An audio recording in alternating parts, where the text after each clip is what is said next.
Today we're going to go over the barbell Romanian deadlift. I'm going to first show you how to execute it with good form, and then after that we'll go through some things that could go wrong during the lift in case something doesn't feel right. So first, we're going to adjust our shirt.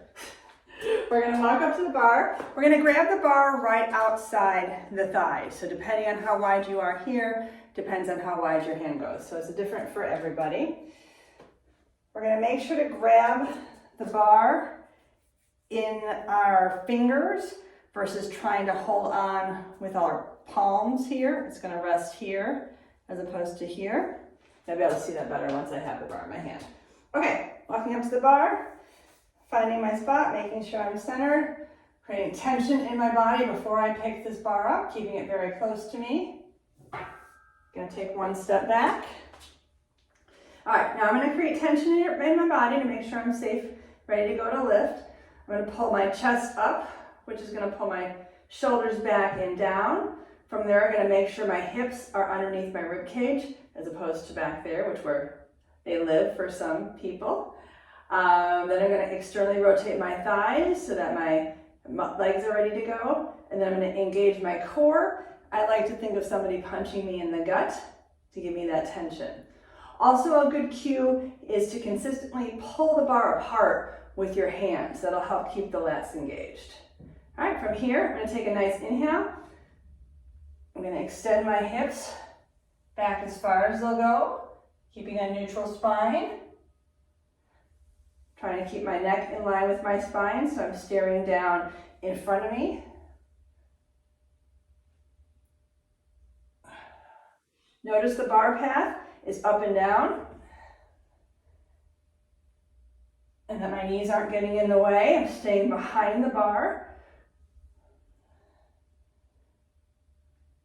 Shoulders are staying behind the bar too. Most of the weight is on my heels.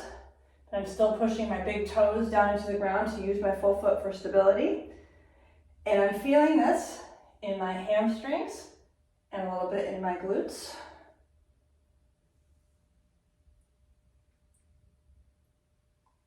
All right.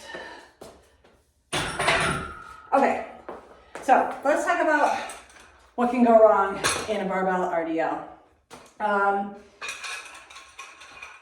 First thing, shoulders, hips, quads, core.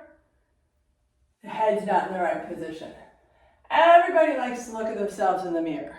I tell you what, you can't see anything about your form when you're looking in a mirror. You really have to look from the side. So make a conscious effort to stare down in front of you about 45 degrees. Next thing that could go wrong is losing tension in your shoulder blades. So let's say you're here and you're coming down. And instead of keeping your shoulders back and down, watch my feet, this happens. So we want to make sure we're constantly staying retracted there. Another thing that can happen is the pelvis can be in the wrong position. So remember, when we're getting the body ready to move, we talked about pulling the shoulders back and down, making sure the hips are underneath the rib cage. Some people's hips live here. Some people's hips live there. Wherever yours are, you want to make sure they're right under your rib cage before any sort of lifting. So an example being shoulders, hips, quads, core. Here I have a neutral spine. Here it's dumped and not neutral. And here it's arched and not neutral.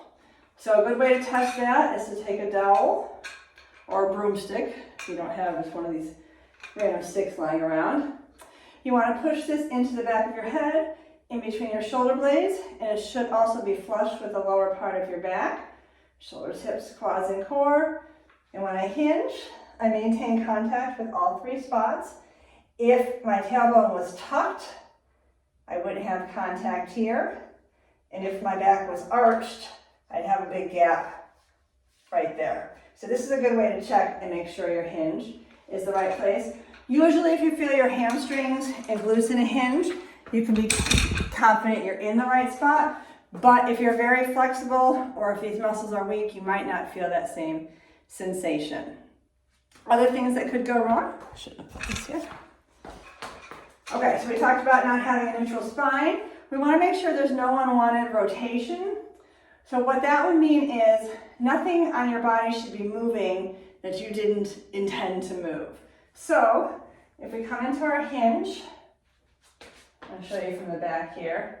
And let's say we shifted to the side and our hips weren't even. That is unwanted rotation. We want to make sure that that's not happening. We also want to make sure that our shoulders aren't coming in front of the bar like this.